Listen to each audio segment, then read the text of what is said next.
Welcome to Meet the Press Now. I'm Kelly O'Donnell in Washington. And here we go again with President Trump renewing his threat to obliterate Iran's civilian infrastructure.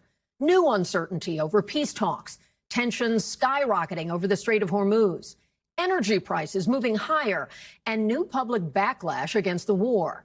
Right now, Vice President Vance, along with Special Envoy Steve Witkoff and the president's son-in-law, Jared Kushner, are likely to travel to Islamabad tomorrow for a second round of negotiations with Iran. That's according to sources familiar with the matter. But Iran's foreign ministry says no decisions have been made about whether its side will attend those talks. Yesterday, President Trump ramping up pressure on Tehran to come to the table, writing on social media, quote, "No more Mr. Nice Guy," and once again threatening to knock out every single power plant and every single bridge in Iran if it doesn't agree to a deal by Wednesday. The president also announcing over the weekend that the U.S. Navy seized an Iranian-flagged cargo ship it says was attempting to breach the U.S. blockade of Iranian ports. The Pentagon releasing this video of the Navy's warning to that Iranian vessel. Motor vessel Tosca, vacate your engine room. Vacate your engine room. We're prepared to subject you to disabling fire. In response, Iran accused the U.S. of violating the ceasefire and vowed to retaliate against what it called an act of armed piracy and theft by the U.S. military. Yesterday on Meet the Press, UN Ambassador Mike Waltz insisted the president will not back down. If there is no deal by Wednesday, will the president extend the ceasefire agreement? Well, that's ultimately a decision for the president, and I'm certainly not going to negotiate on national television. Understood, but is it on the table? Is it on the table? Is that possibility on the table? Absolutely everything's on the table, and the president's made it very clear he is prepared to de-escalate this conflict. This morning, President Trump echoing that sentiment, telling Bloomberg it's highly unlikely he would extend his 2-week deadline. Although we should note he has previously extended other deadlines to strike Iran's infrastructure, at least 4 times over the last month. Meanwhile, the Strait of Hormuz appears closed once again, and Energy Secretary Chris Wright is preparing the public for lingering pain at the pump due to the war, saying it could be months before gas prices come back down. When do you think it's realistic for Americans to expect that gas will go back to under $3 a gallon? I don't know. That could happen later this year. That might not happen until next year. But prices have likely peaked, and they'll start going down. But President Trump rejects that assessment, saying in an interview with The Hill today that his energy secretary is, quote, totally wrong, and that gas prices will come down as soon as the war ends. And it all comes amid growing public backlash against the president and his handling of the war, according to a new NBC News polling, which we'll dive into in a moment. But joining me now is our team of NBC reporters. We've got all the experts with us. White House correspondent Monica Alba, Chief International Correspondent Keir Simmons. He's in Islamabad. NBC News Senior National Security Correspondent Courtney Kube, Business and Data Correspondent Brian Cheung, and our NBC News contributor Hooman Majd. Monica, let me start with you. We have heard from the White House perspective what it says is the status of talks, that they expect something will be coming shortly. The White House prepared for the possibility that the vice president could be heading up that negotiating team once again. But we're hearing from the Iranians not so fast. Bring us up to speed. Yeah, Kelly, there really have been mixed messages and fast-moving developments here. Some of the information that's been a little bit confusing has come from President Trump himself over the weekend. He couldn't really confirm whether the vice president would be leading that delegation. Ultimately, the White House confirmed that he was going to be joining Steve Witkoff and Jared Kushner at some point for these negotiations if they do take place in Pakistan. But then even today, the president indicated that the vice president might already be on his way or would be heading there at some point in the coming coming hours. But what we expect actually in reality is for the vice president to perhaps depart as early as tomorrow, though, again, this is all still pretty fluid and it still could change. It still could shift, which tells you a lot, Kelly, about the status of these talks and these negotiations that, of course, the vice president was a part of a little over a week ago when he was part of that 21-hour marathon session. But many of the issues that they would need to talk about are still unresolved, and that is part of the challenge as well. So officially, the White House is only saying that this will happen at some point. They're not exactly putting a timeline on it because, again, things still seem to be shifting in real time. There is a deadline. Will that play into this at all? The ceasefire deadline is Wednesday, and the president says he's not going to extend it. We know the history on that. But what are you hearing? Is that a lever on all of this as well, with that deadline looming? And interestingly, the president is using the same exact language that he used 2 weeks ago before he decided to ultimately extend that 2-week period to see if negotiations could end up in an end to the war against Iran. He said it was highly unlikely that he would extend that deadline. But there on your screen, you can see the examples of all the times that he did just that in recent weeks, where he did keep moving it, sometimes by just a couple of days, sometimes by a couple of hours. And ultimately, we thought that that deadline was going to be tomorrow, actually, because tomorrow is 2 weeks since he made that announcement. But in reality, now the president is saying it's going to be Wednesday evening, Washington time. To just give you a sense, Kelly, of how little we know about exactly when that is, we've asked the White House to provide the exact window, and they haven't yet. So it's unclear whether it's toward the evening, at the end of the day. Is it dependent, again, on how these talks might go? That is all still unclear as well. So pencil, not pen, as we're jotting this all down. We're going to look into some of our polling as well, Monica. A third of Americans disapprove of the president's handling of the war. Are you getting the sense that the White House is concerned about those optics and what it could mean for November in the midterm elections? Well, if you look at the president's social media posts today, that may be a window into a level of concern where the president is saying he has absolutely no concerns about what his critics are saying. But the way in which he is saying that lends you to believe, and it tends to imply that there might be some concern going on about those kinds of numbers and his low approval rating. In particular, he is pushing back and saying that he doesn't need to operate on any kind of timeline, that he doesn't feel any kind of pressure to make a bad deal. But it's the president of the United States this entire time that has been setting the timeline. He is the one who said this would be a 4 to 6 week military operation, and we are well beyond that now at this point, too. Kelly. Monica, thank you for those updates. Appreciate your time today. Let's switch over to Keir now, who is in Pakistan. And what is the mood like there in Islamabad? And are you getting a sense that they are preparing for what could be a next round? Oh, certainly they are, Kelly. By the law of watch what people do rather than listen to what they say, you would have to assume here in Islamabad that these talks are happening. There's security across this capital city, armed security everywhere, frankly. Entire freeways, highways closed off. We were at one earlier today, and the ambassador, the US ambassador and the Iranian ambassador both met with Pakistani officials today, including the police.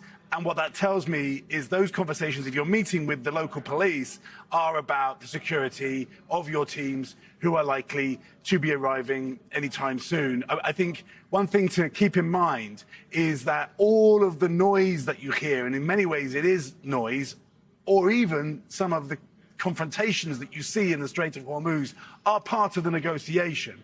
They are about, for example, which delegation will arrive first, how to get the other side on the back foot. And even, I think, the question you were asking, Monica, there about the timeline for the end of the ceasefire. Of course, President Trump isn't going to say that he's going to extend the ceasefire because that would relieve the pressure on the Iranian side. This is a high-stakes diplomatic game, if you like. But certainly here in Islamabad, they believe that these talks are going to take place. And indeed, reports say that the de facto leader of the country, Field Marshal Munir, spoke to President Trump just in the recent days and tried to urge him even to lift the blockade of the Strait of Hormuz to try to get these talks going. Some important context that you're picking up being on the ground there. That makes such a huge difference. We're also hearing some mixed messages from Tehran. How would you sort of dissect that in terms of where they are right now?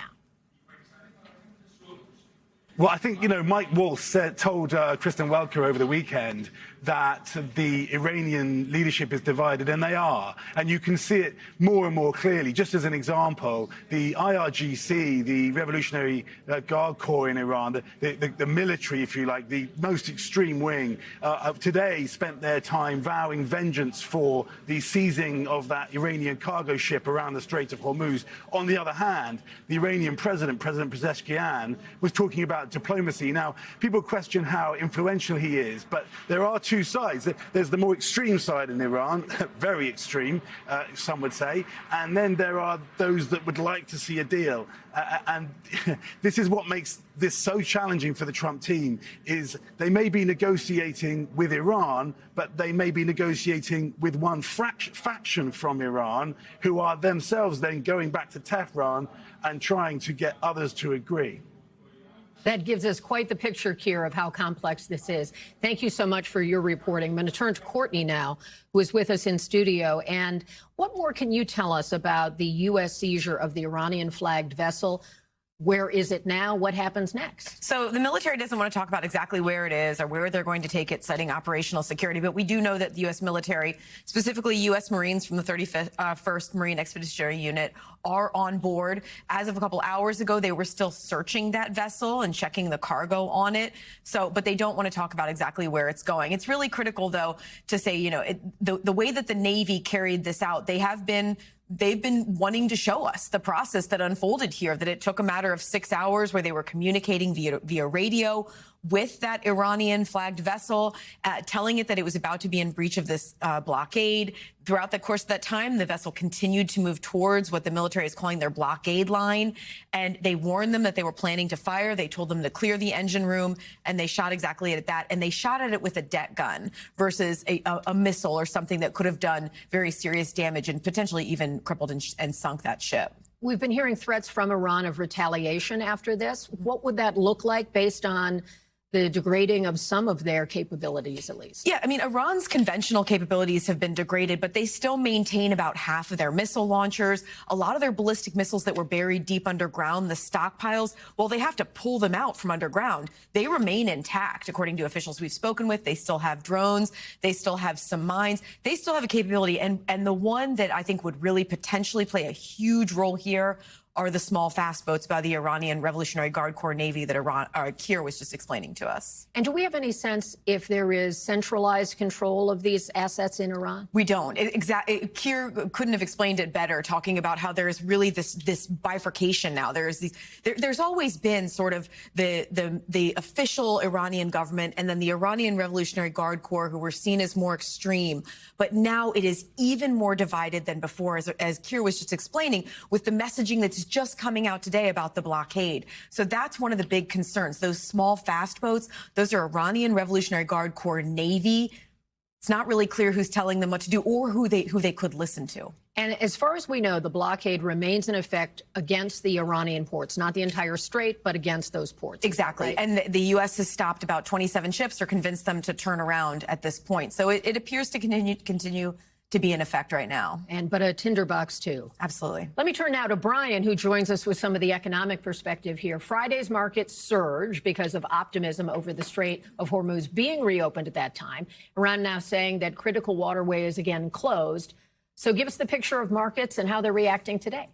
Yeah, it was a very different picture going into the weekend when it seemed like the reopening of the Strait of Hormuz had us essentially at the end of the tunnel here. But then the developments over the weekend, which you've explored with all the correspondents before me, has certainly pointed to the opposite direction. That's why it looked like it was going to be a nasty day on Wall Street. And yes, indeed, all the major markets did end a negative for the day, but only marginally so. I wouldn't describe any of these moves where it's a 0.25% down for the day as particularly notable. It seems like markets are drifting sideways while they try to figure out whether or not the dialogue between the U.S.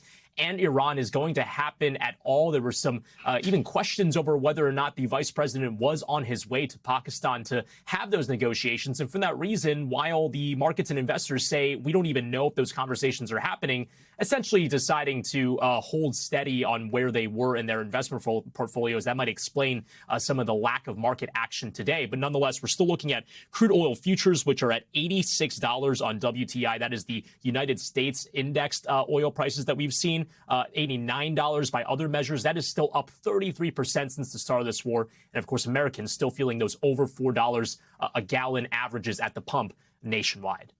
Well, speaking of that, the president, as you may have heard, he said that his energy secretary is totally wrong when Chris Wright suggested gas prices may not come back under the $3 mark a gallon until next year. I don't want to put you between the president and his cabinet secretary, but what's your assessment of what the expectations are for gas prices?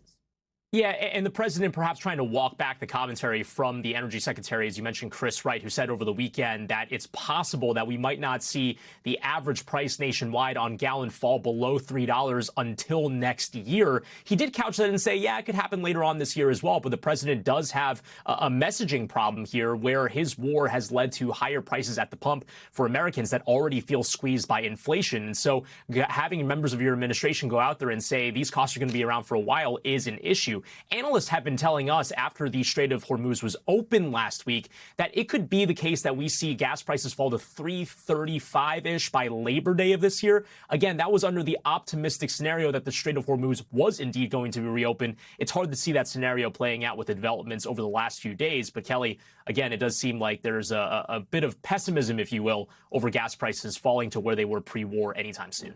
You made mention of inflation, and our latest NBC News polling shows that the most important economic issue facing Americans right now is, in fact, inflation, the rising cost of everything you need to spend for your daily living.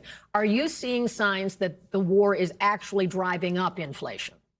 Yeah, well, I think that so far the data that we've seen says that the overall level of inflation is indeed higher as a result of those higher energy costs. So the reading that we got on inflation in the form of the consumer price index was the highest that we've seen in years. Again, people would argue that once gas prices go back down, presumably once this conflict is over, inflation should come back down to the relatively mild readings that we were getting prior to that. But when you consider that Americans have been feeling the pinch of not just this war in the form of higher gas prices, but they've already been saying affordability was an issue prior to this war having begun. 45% of Americans saying in that poll that inflation is the top issue. And I think that's notable when you consider it was still around 45% in the previous polls where we asked the same question since President Trump began his second term. So that shows that really hasn't improved despite the president's insistence in public remarks that inflation has gotten better. He's even argued that prices have gone down, which is just simply not the case in terms of the aggregate data that we've been watching. But nonetheless, that is something that is a messaging issue for the administration, Kelly. Those are helpful checks on the data. Thank you, Brian. We appreciate it. And turning now to our special contributor, Hooman Majd. And let's start with these stalled negotiations. You bring a lot of life experience and expertise on what's happening in Iran. Do you get the sense that the Trump administration's attempt to pressure Tehran to get back to the table, could that be effective? And do you think there would be talks prior to this ceasefire expiration this week? Well, it's hard to say whether the talks will happen before the expiration of the ceasefire.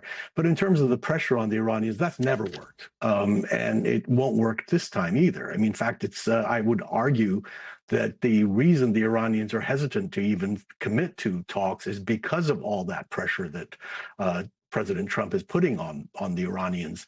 Again, talking about blowing up bridges, infrastructure, that sort of stuff, that doesn't sit well with the Iranians at all. And especially with the IRGC, as Keir was saying earlier, those people are not people who are happy to make a deal with the U.S. under those kinds of circumstances. They've always insisted on being treated as equals, being treated with respect. And I would argue that the diplomats feel the same way. So no, I don't think that pressure is necessarily going to help at all. And in fact, the idea that the blockade is still in effect for the Iranians is actually a huge slap in the face. They argue that they open the Strait of Hormuz, as it were, or we're going to open the Strait of Hormuz once the Lebanon ceasefire was in effect, which it was. And then President Trump said, well, yeah, that's fine, but we're not going to let any Iranian ship dock in Iranian ports or leave Iranian ports and go and export material. So the Iranians said, well, the strait's going to be either open for all or for none. And so they reclosed it almost right away on the same day. So, I mean, that kind of pressure is not really working at all, and it never has, if you really think about it. The only time Iran was able to make any sort of headway with the any U.S. administration was with the Obama administration and the JCPOA, and that took a lot of trust building when it started. The talks for the nuclear program started in September of 2013 and ended in July of 2015, as you remember yourself, with John Kerry and Javad Zarif, the foreign minister of Iran. So that's a 2-year program, basically, to get to a trustworthy place where they could say we have a deal. But give us a sense, if you could. Let me just jump in and ask this, if I may. Do you sense that inside Iran there is any pressure building to try to end this war, given all of the implications, all of the hardship that is brought with the damage that's been done? What, if any, pressure is happening internally to try to find a solution? Oh, sure. The diplomats want a solution. I think I would argue the IRGC does too. The IRGC are not stupid people. They know that they have to fix the economy, basically, since they are the most powerful organization right now inside Iran. And the person they report to, the new supreme leader, we're not sure of his power. We haven't heard from him directly. We haven't seen him. The IRGC reports to him directly, but we don't know what that means in reality. But they're pragmatic people as well. They know that if the economy isn't fixed, if they can't get sanctions relief, that the uprising that we saw in January with the Iranian people, which started with economic issues, will just happen again. So they're also keen to get things sorted out, and the only way they will get sorted out economically is for sanctions to get sanction relief from the United States. And that's certainly a big pressure point. That's a big pressure point. Absolutely, yeah. We so appreciate your expertise today. Thank you so much for being with us. We'll talk to you again soon. I know this continues to be a vital topic. We thank you for watching. And remember, stay updated on breaking news and top stories on the NBC News app or watch live on our YouTube channel.